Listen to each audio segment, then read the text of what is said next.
Hello friends, welcome to Kalpana Vajpayee YouTube channel. देखिए, महाराजा विक्रमादित्य पर सन की 7.5 क्यों लगी। राजा विक्रमादित्य उज्जैन के राजा थे, चक्रवर्ती सम्राट थे। एक बार देवताओं में वाद विवाद हो गया कि सभी देवों में सर्वश्रेष्ठ कौन है। सभी देवतागण देवराज इंद्र के पास गए। देवताओं का वाद विवाद सुनकर देवराज इंद्र ने सभी देवगणों को राजा विक्रमादित्य के पास भेजा। विक्रमादित्य जो न्याय करने में बहुत ज्ञानी माने जाते थे, सभी देवगण देवराजा इंद्र की बात मानकर विक्रमादित्य के पास पहुंचे और उनको सारी बात बताई। तो राजा विक्रमादित्य ने अलग अलग धातुओं के सोना, तांबा, कांस, चंडी आदि के आसन बनवाए और सभी को एक के बाद एक रखने को कहा और सभी देवताओं को उन पर बैठने को कहा। उसके बाद राजा ने कहा, फैसला हो गया, जो सबसे आगे बैठे हैं वो सबसे ज्यादा श्रेष्ठ हैं। इस हिसाब से शनिदेव सबसे पीछे बैठे थे। राजा की ये बात सुनकर शनिदेव बहुत ही क्रोधित हुए और राजा को बोला, तुमने मेरा घोर अपमान किया है, जिसका दंड तुम्हें अवश्य भुगतना पड़ेगा। उसके बाद शनिदेव समेत सभी देवता वहां से चले गए, लेकिन शनिदेव अपने अपमान को भूल नहीं पाए। वह राजा विक्रमादित्य को दंड देना चाहते थे। राजा को दंड देने के लिए एक बार शनिदेव ने एक घोड़े के व्यापारी का रूप धारण किया और राजा के पास पहुंच गए।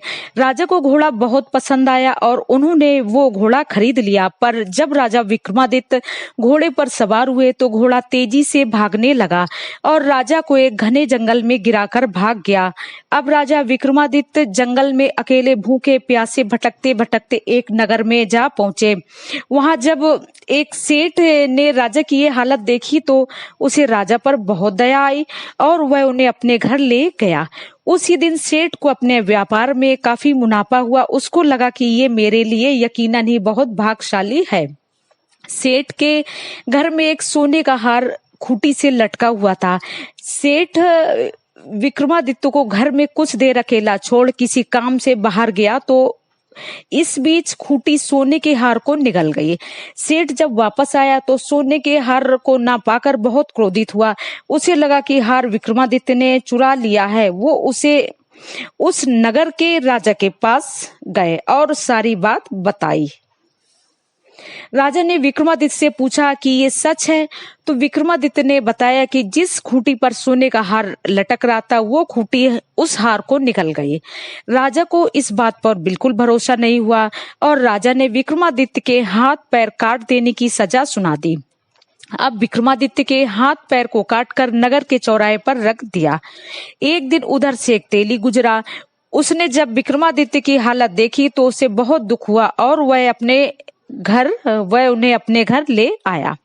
एक दिन राजा विक्रमादित्य मल्हार गा रहे थे और उसी रास्ते से उस नगर की राजकुमारी जा रही थी। उसने जब मल्हार की आवाज सुनी तो वो आवाज का पीछा करते करते विक्रमादित्य के पास पहुंची और उनकी ये हालत देखकर बहुत ही दुखी हुई और अपने महल जाकर पिता से विक्रमादित्य से शादी करने की जिद करने लगी। पहले तो राजा को बहुत क्रोध आया, लेकिन फिर बेटी की जिद के आगे झुककर उन दोनों का विवाह करा दिया। तब तक विक्रमादित्य पर शनिदेव की 7.5 का प्रकोप भी समाप्त हो गया था। फिर एक दिन शनिदेव विक्रमादित्य के स्वप्न में आए और बताया कि ये सारी घटनाएं उनके प्रकोप के कारण हुई। तब राजा ने कहा, हे प्रभु, आपने जितना कष्ट मुझे दिया उतना किसी और को न देना। शनिदेव ने राजा को कहा, जो शुद्ध मन से मेरी पूजा करेगा वो हमेशा मेरी कृपा का पात्र रहेगा। सुबह हुई तो राजा के हाथ पैर वापस आ चुके थे। राजकुमारी ने यह देखा तो बहुत प्रसन्न हुई। अब राजा विक्रमादित्य और रानी उज्जैनी नगरी आए और नगर में घोषणा करवाई कि शनिदेव सबसे श्रेष्ठ हैं। सब लोगों को शनिदेव का व्रत पूजन करना चाहिए। हम सभी की तरफ से शनि महाराज को, शनि भगवान को कोट कोट प्रणाम। जय शनि देव की।